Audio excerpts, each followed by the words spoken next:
Greetings, I'm Dike Rostant. Welcome back to the TTT News. Soroptimist International is a global volunteer organization that provides women and girls with the opportunity to be their best selves. We are going to be speaking specifically about the work of Soroptimist International Esperance with member Patricia Campbell.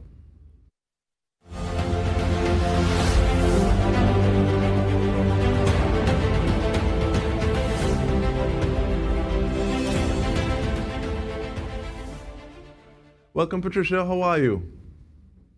Fine, thank you, Dike. How are you? I'm all right, thank you. Very happy to have this conversation at the start of March leading up to International Women's Day. But let's start from the ground up. Who are Soroptimist International Esperance? Soroptimist International Esperance is one of several Soroptimist clubs within Trinidad. Soroptimist International in general is a global organization of volunteers. We have 72,000 club members across 121 countries, and we have consultative status with the UN.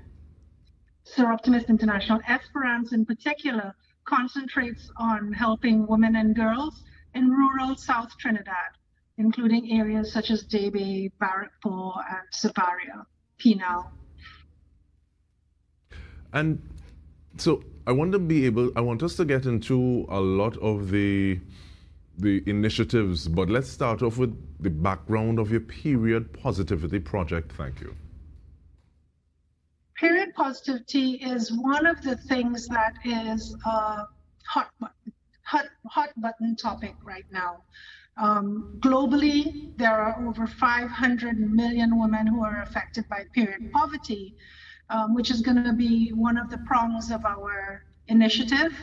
We would like to help alleviate period poverty, which is defined as inadequate access to menstrual hygiene products and facilities, meaning even lack of water.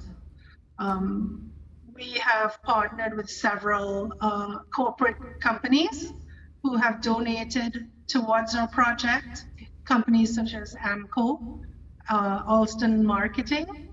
Bryden has also donated. We've also partnered with companies such as JTA Supermarkets, Starlight Pharmacy, and several other pharmacies who've agreed to be a part of our initiative. We are hoping also to, on the period positivity side, to destigmatize talking about menstruation. In Trinidad especially, a lot of women and girls have been brought up to keep this as something very personal. There's very little discussion about having your period. It's not talked about in public, or there's a lot of embarrassment attached to the word period or to the process of menstruation. We would like to educate people on what menstruation is. We would like to talk about hygiene. We would like to do a number of educational programs targeting girls in rural South Trinidad. No, thank you so much for that. And we see from the images that would have been playing a little earlier that the project was already launched. Where was it launched and who does it target at this point in time? We started by launching our project at Asja Barrackpore and at Barrackpore West Secondary School. We're targeting the girls who have been missing school or are unable to purchase menstruation products and thus missing school or distracted from their work. We're hoping to provide them with these products so that they can attend school and then attempt to improve their academic performance, make them more confident in their femininity. And we're hoping that by providing them these things, we're giving them enabling opportunities where they can now attend school on a regular basis and keep up with their peers.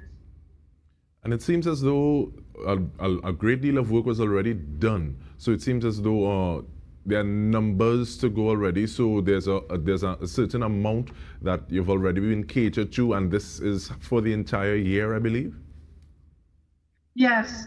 Alston Marketing has been a great partner for us. They've donated sufficient menstrual products to provide 150 girls 2 packs of pads per month for an entire year. Bride and Pie has also donated, Extra Foods has donated, but this is a 3-year project. So this will be an ongoing thing where we're going to have to raise funds. We're actually going to ask the community to get involved.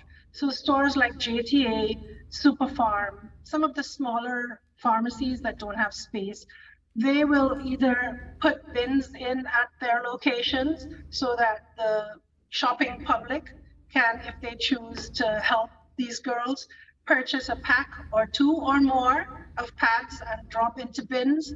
Or if the store is too small to have a bin at their location, then they would have a collection box where we can provide them with vouchers after they purchase. We can drop in a voucher per container of pads, and then we would be able to redeem these vouchers from the stores where they purchase.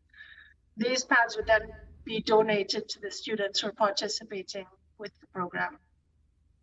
And it is really heartening to hear this sort of work being undertaken.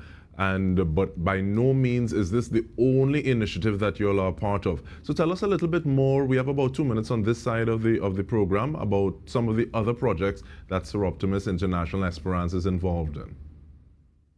We've done projects such as Girls in Aviation, where on the UN-recognized Girls in Aviation Day in September, we took students from 3 different schools, girls in particular, to the UTT Aviation Campus and to Bristol, where they were able to get into airplanes and helicopters.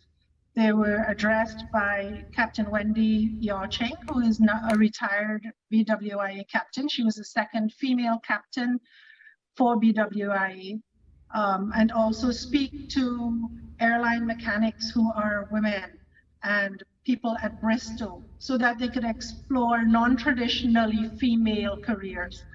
We also did DigiGirls with Microsoft, where we took several students to participate in the Girls in STEM program. This project was actually nominated by SIGB, Soroptimist International of Great Britain and Ireland, which is our federation that oversees our club. They were nominating our project to be presented at CSW virtually at the last convention. So these are 2 very notable projects that we have done. And in order to fund our very many projects, we have fundraisers throughout the year. One of the ones that's coming up is our annual golf tournament. That's on Sunday, May 15th, for any golfers out there who want to save the date. It's at the Point of Pear Club, and it's $2,000 per team of 2. And we're going to be talking about some of the other fundraising initiatives that you have to fuel these projects and initiatives, but we do that on the other side of the conversation. We are speaking about the work of Soroptimist International Esperance with member Patricia Campbell. Stay with us. We return with more.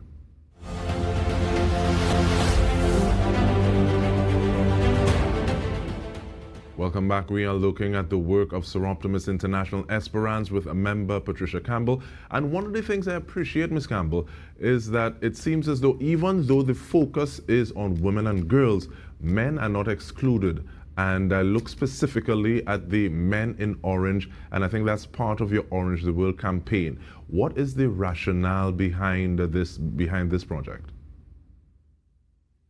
Orange the World is part of the UN campaign. We do a lot of UN initiatives as well. And Orange the World is to raise awareness against gender-based violence. And a lot of people would be aware that much of the gender-based violence targets women or girls. While we don't deny that some of this does affect men, women are primarily the targets of gender-based violence. So with the Orange the World campaign with the men, we had our men dress up, men who were our allies, who actually came from LCMS and dressed in their orange coveralls. We went to Massey and the roundabout over in Gulfview and took pictures to post on our social media, but also part of our Orange the World campaigns. With Interclub of Trinidad and Tobago, we painted benches orange and stuck stickers and stenciled messages on these benches in different public parks, including Palm East Park in South. And these messages had the phone numbers for the domestic violence hotline. And we were encouraging people to say no to domestic violence and human trafficking. And one of the things that we're seeing with domestic violence and intimate partner violence is that the research has shown an increase in these instances through the pandemic. So the work that you've been doing through the pandemic, one of them I believe is mothering through the pandemic. Right, that's the latest video that we've released, where we actually have one domestic violence survivor giving her personal story. And we've posted that up to our national organization, the National Soroptimist organization that oversees all of the Soroptimist groups here in Trinidad. And I really appreciate the fact that it seems as though your initiatives are so wide-ranging. So there is the work against domestic violence, there's the work to enlarge the horizons of the women and girls that you interact with through the STEM projects, the Microsoft aviation, but you're also looking at food security. So what was the project that you have dealing with that? We tackled food security and climate change in one project, where we partnered with Shore Foundation and we received seedlings for breadfruit trees and other food seedlings that we donated to women to help feed their families, teaching them to grow and have a home garden, plant something like breadfruit so that they always have a supply of some form of food to eat. And by planting these trees, we're also trying to combat climate change, because we know the trees help with carbon dioxide production. And one of the things I'm listening to is the importance of partnership. So you speak about private sector, you spoke about allies. What about the opportunity to engage other CSOs, NGOs who are doing similar work, but you're able to build on each other's strengths and perhaps mitigate each other's weaknesses? What are some of those things that you'd be looking for in terms of saying, okay, well, yes, this is a group that we'd be happy to work with? Many of the groups that we would interact with have to be groups that are inclusive of women, in the sense that they're not gender specific and focusing on men's issues. We are a part of the Interclub of Trinidad and Tobago, which is a group of 17 women's organizations that help not just women, but anyone who's vulnerable. And together with other members of that organization, we will partner and work on projects that will benefit. Now, Soroptimist International does primarily focus on women and girls and trying to create more gender parity and gender equality. And what are some of the things that you'll have in mind? Okay, well, these are the next things on our agenda. These are the things that we really want to focus on while doing everything else that you've done or are presently doing. This particular project, the Period Positivity Project, is actually quite large. Like I said, it's going to encompass 3 years.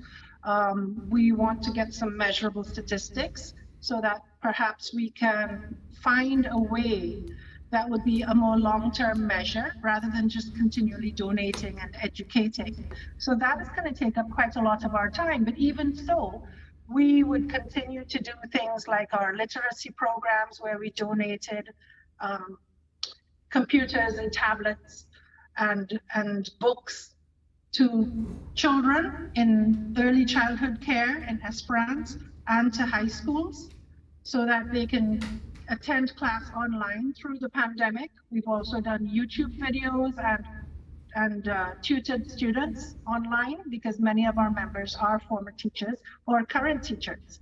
I'm grateful that you speak about that level of engagement, because it is one thing to say, okay, well, these are the tools that you need, be it the laptop or the hygiene products, and just say, okay, well, use them. As opposed to saying, okay, well, there is a level of interaction and saying, okay, well, you use them like this, or giving information while having that almost like a sense of mentorship. Is that something that that I'm getting correctly from the work of the club? Well, we definitely do interact with the participants from our area, especially. Asja Barrackpore is a school that was adopted by Soroptimist International Esperance, so we do a lot of projects with them. We did do a body positivity project, workshop really, where we brought in a speaker to speak to them about body positivity, and we do allow a lot of interaction where they can ask questions, any questions, and we've had very many questions, things you would not even think about. And I think that in a way is mentorship. We definitely reach out to the students, and we're always open to speak with principals and teachers from the schools that we help as to how we can interact and engage and be of some service to the schools. And in the last 45 seconds we have, what kind of feedback have you gotten from the staff as well as the women and girls that you're interacting with, who are able to lean on you like this resource? I think it's mostly really been positive. You know, a lot of them are grateful for the help that we give.